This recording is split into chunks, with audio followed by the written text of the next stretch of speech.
All right. There are two things I won't talk about because when you look at the life of a person or the life of a person and you relate with the person, you probably know how the person was trained, with the person's character, the person's disposition, and everywhere. You just live with the person and just know this person was trained well, or this person, something.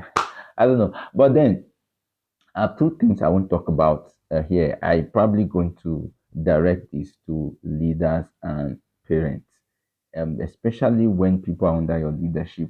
There are two instruments you must master how to deploy, and you must deploy them effectively. And you find those instruments in Psalm 23, verse 4. The last part of that verse, it says, "Thy rod and thy staff, they comfort me." So you must master the use of the rod and the staff.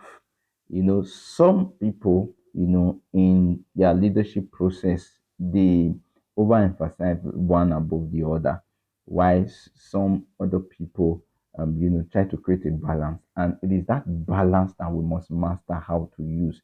Why did I say that? Because if David was saying, "The rod and the staff comfort me," it means that God, who was using the rod and the staff, has so much mastered how to use both instruments to comfort his children. So remember, when you think about rod, you think about a corrective and disciplinary instrument, an instrument that you use to correct, to an instrument used to correct and to discipline. And the Bible says there is no chastisement for the moment that seems pleasurable.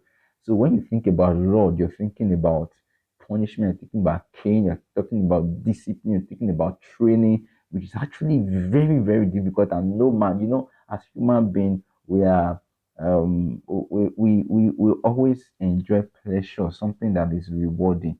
But when you talk about pain, when you talk about discipline, when you talk about training, it's usually human nature does not want to easily accept that. But that's what the rod stands for. But the Bible then says that the staff represent wisdom, represent knowledge, represent instructions, those things that can give you authority, that can give you power. So, like in leading a group of people, when they're under your leadership, you must master how to use the rod and the staff. When should you use the rod? Use it. When it's necessary to use the rod, use it. When it's necessary for you to use the staff, it's time to use it. Don't um juxtapose one for the other. Don't put one. That's a misplacement of priority. And once you do that, then leadership has scattered. And for parents, once you do that for the children, then you spoil the children. And at the end of the day, once they are raised, you then discover the effect. Which one was used? If you use your staff to train somebody, you see them very good, fantastic, but then they lack some foundational discipline. Then there are other ones that you just use staff alone, or rod alone. So you also see them. But when you create a balance, you see this person is wise, but at the same time is highly disciplined. So that's what